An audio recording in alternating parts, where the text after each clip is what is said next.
Mchungaji Peter Simon Msigwa ambaye ni mwanachama wa Chama cha Demokrasia na Maendeleo Chadema, pia amewahi kuwa mbunge wa Iringa mjini, bila kusahau kuwa mwenyekiti wa kanda ya Nyasa kupitia Chama cha Demokrasia na Maendeleo Chadema.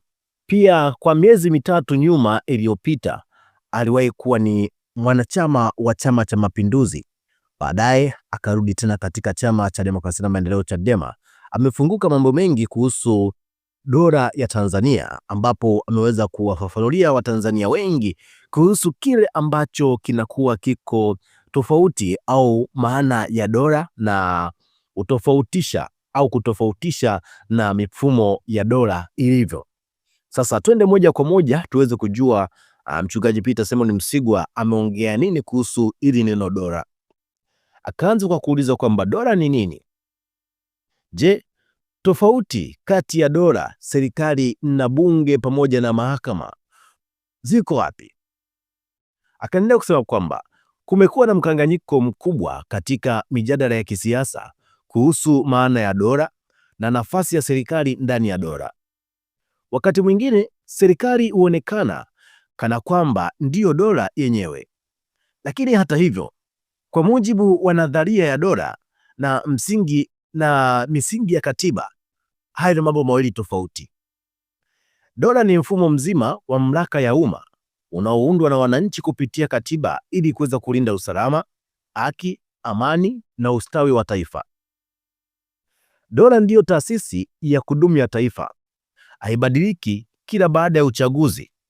Serikali zinaweza kubadilika, lakini dola ubaki pale pale. Ndani ya dola kuna mihimili mikuu mitatu. Hapa ndipo akaanza kutuelezea kwamba ndani ya dola kuna bunge, kuna serikali ambaye ni mtendaji na kuna mahakama. Kila muhimili hapo una mamlaka yake na wajibu wake, lakini yote yanatokana na katiba. Bunge ni sehemu ya dola, si sehemu ya serikali. Jukumu lake ni kutunga sheria, kuidhinisha matumizi ya fedha za umma na kusimamia serikali. Serikali inapowajibika mbele ya dola, maana yake si kwamba bunge ni sehemu ya serikali, bali ni kwamba bunge lina mamlaka ya kuweza kuhakikisha serikali inatekeleza wajibu wake kwa mujibu wa katiba na sheria za Tanzania. Mahakama nayo ni taasisi ya dola, si ya serikali.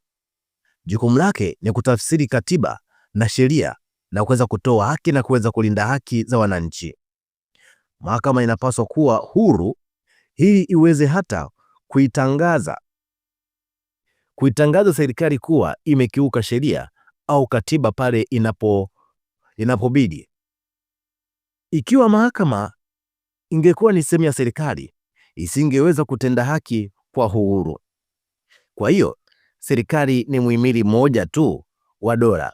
Serikali ndiyo yenye jukumu la kuweza kutekeleza sheria na kuendesha shughuli za kila siku za nchi, lakini si mmiliki wa dola. Serikali hupewa dhamana ya kuweza kuongoza kwa kipindi maalum na mamlaka yake yana mipaka iliyowekwa na katiba. Mipaka hiyo ni pamoja na kwamba serikali haiwezi kuwa juu ya katiba. Serikali haiwezi kuingilia uhuru wa mahakama. Serikali haiwezi kulinyima bunge mamlaka yake ya usimamizi, wala haiwezi kutumia taasisi za dola kwa maslahi ya chama cha siasa au viongozi binafsi. Taasisi za dola zinapaswa kulitumikia taifa na wananchi wote bila upendeleo. Katiba ya Jamhuri ya Muungano wa Tanzania inaweka wazi mgawanyo wa madaraka kati ya bunge, serikali na mahakama. Na mgawanyo huu ndio msingi wa utawala wa sheria na unazuia mamlaka yote kujikusanya mikononi mwa chombo kimoja, yaani katika hivi vyombo vitatu nilivyokutajia: bunge, serikali na mahakama. Kwa hiyo kuna mgawanyo wa madaraka na kuzuia mkusanyiko wa mamlaka yote katika chombo kimoja kati ya hivyo vitatu nilivyokutajia hapo juu. Pale serikali inapoanza kujiona kuwa ndiyo dola, au pale taasisi za dola zinapoonekana kuweza kutumikia serikali au chama tawala badala ya katiba na wananchi, msingi wa utawala wa sheria huanza kudhoofika. Demokrasia haimariki kwa kuwa serikali yenye nguvu kuliko taasisi nyingine. Huimarika kwa kuwa na taasisi huru zinazowajibishana na kila moja kuheshimu mipaka ya mamlaka yake. Kwa hiyo ni muhimu kutambua ukweli ambao kwamba dola ni ya wananchi, serikali ni msimamizi wa muda wa mamlaka ya dola, bunge hutunga sheria tu, na mahakama utafsiri sheria na kuweza kutoa haki. Serikali hutekeleza sheria. Hakuna muhimili unaopaswa kujiona kuwa huko juu ya muhimili mwingine, kwa sababu wote wanawajibika kwa katiba na kwa wananchi.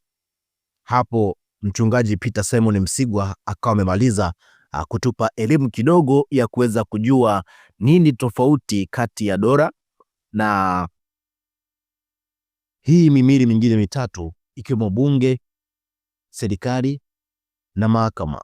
Sasa nadhani hapo umeweza kusikiliza kwa undani zaidi kuhusiana na mambo haya matatu kuhusu dola, mahakama na hili la bunge. Sasa tuachie maoni yako, lakini kabla hujatuachia maoni yako, twende moja kwa moja tukasikilize baadhi ya maoni ya wadau ambao wameweza kuyatoa katika kipengele hiki cha kuhusu umaana wa dola na utofauti kati ya bunge, serikali na mahakama kuweza kuitofautisha na dola. Sasa twende moja kwa moja tukasikilize baadhi ya maoni ya wadau umeweza kusema nini. Sasa twende tukapate baadhi ya maoni ya wadau wawili watatu hivi, alafu baada ya hapo tutakuacha wewe mtazamaji na mfuatiliaji wetu uweze kutuambia kwamba ni kipi ambacho unacho. Huyu wa kwanza anaitwa Misondo. Misondo anasema kwamba mchungaji Peter Msigwa, labda hayo mambo unayosema hapa ni ya Kenya. Hapa Tanzania mbona rais alimfukuza kazi spika wa bunge Mheshimiwa Ndugai na kumweka anayemtaka Tulia Ackson na kutudanganya kwamba alipigiwa kura, alafu akaweka kicheko hapa akisema he, na alipomuudhi alimfukuza pia huyo Tulia Ackson na kumweka mtu mwingine ambaye huyu anamuona kama ni chawa halisi. Huyo Misondo akamaliza kutoa maoni yake, lakini hapa akaja mtu mwingine anaitwa Dovik Tobias. Yeye anakaweka kimoji cha kucheka na kusema kwamba sio Tanzania hii tunayojua sisi ambayo haifuati utawala wa sheria na kuidharau katiba, ambapo rais alituambia kwamba katiba ni kijikitabu tu. Sasa unatuambia katiba gani? Lakini huyu mwingine anaitwa Magabushu. Magabushu yeye anasema kwamba asante sana Askofu Peter Msigwa, mchungaji Peter Msigwa, kwa hii elimu unaotupa. Hii inabidi ipelekwe mashuleni ili watu waweze kujua utofauti kati ya serikali na dola.